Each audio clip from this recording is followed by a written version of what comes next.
अस्सलाम वालेकुम नाज़रीन, मैं हूं रशीद और आप देख रहे हैं प्रोग्राम हक़ाइक़ और हमारे साथ मौजूद हैं सियासी तजज़ियाकार इशफ़ाक़ अब्बासी साहब।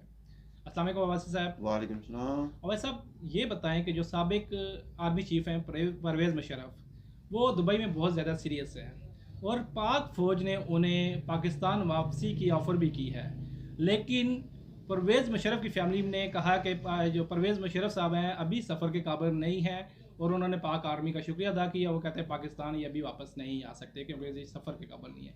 ये क्या माजरा है, क्या है? आप इसके बारे में क्या बताना चाहेंगे? लेकिन जनरल जो परवेज़ मुशर्रफ हैं वो काफ़ी अरसे से दुबई में ज़ेर इलाज हैं और बड़ी सीरियस पोजीशन में हैं। वो वाकई वो सफ़र के काबिल नहीं हैं। उन्हें कोई अजीब व गरीब बीमारी कोई लगी हुई है और ये मीडिया में भी ये रिपोर्टें चल रही हैं कि पाक आर्मी ने जनरल बाजवा ने इन्हें ऑफ़र की है कि आप पाकिस्तान आएँ, क्योंकि वो आर्मी चीफ़ हैं और जो पाक फ़ौज है अपनी जो कमांडेंट होता है आर्मी का, जो जनरल चाहे वो साबिक हो, उसकी इज़्ज़त करते हैं, एहतराम करते हैं, तो इसलिए उन्होंने उन्हें ऑफ़र की है। लेकिन बात यह है कि यहाँ जो अदालतों में इनके ख़िलाफ़ जो मुकदमात चल रहे हैं, उसके बावजूद उन्हें आर्मी ऑफ़र कर रही है। उनके यहाँ मुकदमात हैं, कोई बेनज़ीर के जो कत्ल था उस पे भी उनका नाम है, फिर वो आर्टिकल 6 में उनको सज़ा भी हो चुकी थी और भी कई मुकदमात हैं जो अदालतों में ज़ेर इल्तिमा हैं। उनका क्या बनेगा? तो अभी एक देखिए ना, ये दो एक मुल्क के और दो चीज़ें चल रही हैं कि जब सियासतदान बाहर होता है या उसे जिला वतन किया जाता है, उस पर तो बड़ी कदगन लगाई जाती हैं, बड़ी चीज़ें देखी जाती हैं कि भाई इसको सज़ा है, इसको नहीं आ सकता, लेकिन उसे ऑफ़र की जा रही है। अभी जनरल मुशर्रफ ने जो चीज़ें इस मुल्क के लिए की हैं, उसमें सबसे बड़ी बात जो नवाज शरीफ की हुकूमत का ख़ात्मा किया 2/3 अक्सरियत के साथ जो थी, इन्होंने ख़ात्मा, फिर 8.5 साल ये इक़्तिदार में रहे, फिर इसी 8 साल के 8.5 साल में इस मुल्क को जिस दहशतगर्दी में मुलव्वस किया गया और इस देश में जो इस मुल्क में दहशतगर्दी हुई, कराची के क्या हालात थे, वहाँ बोरीबंद लाशें, टारगेट किलिंग, जहाँ जगह जगह बम धमाके, फिर उसके बाद ड्रोन हमले, फिर उसके बाद लाल मस्जिद का जो सानिया हुआ, उस पर जो कुछ हुआ वही मुशर्रफ दौर में हुआ। तो जो जिन जिन लोगों के साथ ये कुछ हुआ, फिर इन्होंने अपनी किताब में लिखा था कि जी मैंने खुद बंदे अमेरिका के हवाले किए, अमेरिका को फ़रोग़ किए, उसके और डॉलर लिए। तो ये चीज़ें सब जनरल परवेज़ मुशर्रफ पर लगी हुई हैं, इल्ज़ामात भी हैं और कुछ हक़ाइक़ भी हैं। तो वो अदालतों में सामना करना चाहिए उन्हें, लेकिन अब जो जबकि वो अलील हैं अब और तो बहुत बिस्तर बीमार है ना पर वहाँ पड़े पे। हुए हैं, लेकिन उसको पाक फ़ौज ऑफ़र कर रही है खुद कि भाई आप आएँ।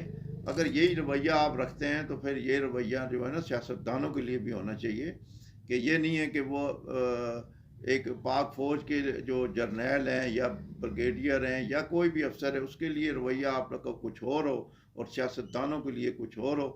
ये अवाम को काबिल कबूल नहीं है। अच्छा, नवाज शरीफ साहब ने भी इन पे केस किए मुशर्रफ पे, लेकिन एक बयान में नवाज शरीफ साहब का कहना है कि अगर परवेज़ मुशर्रफ साहब वापस आना चाहें तो वो हुकूमत उन्हें सहूलियात मैसर करेगी। ये क्या चल रहा है, ये आप बताएं कि उन्होंने खुद भी केस किया, अभी वो वापस भी बुला रहे हैं, नवाज शरीफ साहब ही ने कहते हैं हमारी इनसे कोई ज़ाती दुश्मनी नहीं है, ये वापस आ सकते हैं।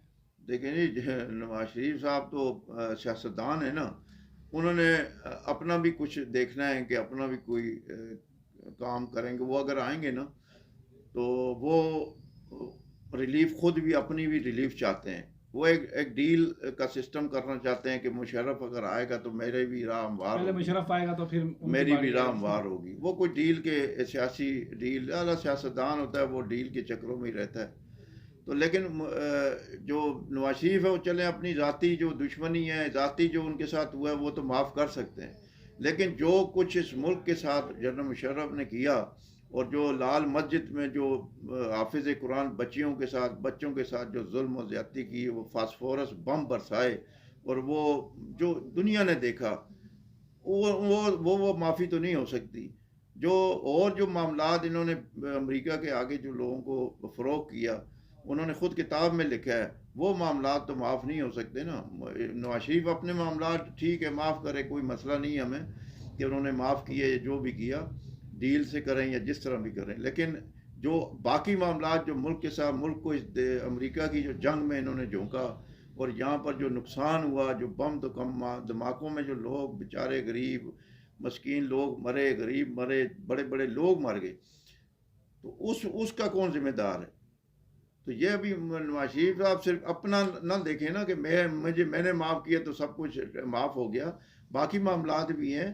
तो देखें ना, लेकिन मुशर्रफ साहब की फैमिली ने तो उन्हें आर्मी चीफ का शुक्रिया अदा भी किया। उन्होंने कहा कि ये अभी सफ़र के काबिल नहीं, डॉक्टर ने इन्हें सफ़र मना किया, वो तो वापस भी नहीं आना चाह रहे ना। देखें, वो वापस इसलिए नहीं आना चाह रहे कि वो सफ़र के काबिल नहीं है ना। अगर सफ़र के काबिल होते तो वो 24 घंटे में, इन्होंने तो हम तो एयर एम्बुलेंस भी आपको देने को तैयार हैं, पाक आर्मी ने ऑफ़र की है, लेकिन वो चूँकि सफ़र के काबिल नहीं है और वो डॉक्टर ये कह रहे हैं कि अगर इनको सफ़र करवाया गया तो रास्ते में ही कहीं दम ना तोड़ जाएं, जो सांसें चल रही हैं उन्हें चलने दें।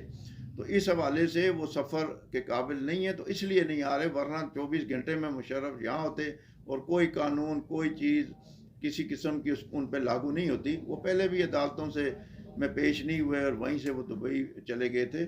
तो ये रवैया जो है ना, ये रवैया ठीक नहीं है। अगर रवैया, कानून एक है, एक मुल्क है, तो एक ही रवैया भी एक ही होना चाहिए, सबके लिए कानून बराबर होना चाहिए, चाहे वो जर्नल हो, चाहे वो सियासतदान हो, चाहे लीडर हो, चाहे वो कोई भी हो, उसके लिए कानून एक ही होना चाहिए। और इसी में इस मुल्क की भलाई है। इस मुल्क में कमज़ोरी जो यही है कि कानून यहाँ पर कमज़ोर के लिए हो रहा है और ताकतवर के लिए हो रहा है, ये बात। जी नाज़रीन, अब्बास साहब आपका बहुत शुक्रिया। नाज़रीन, आपने देखा अब्बास साहब का तजिया, इसके साथ ही इजाज़त दीजिए।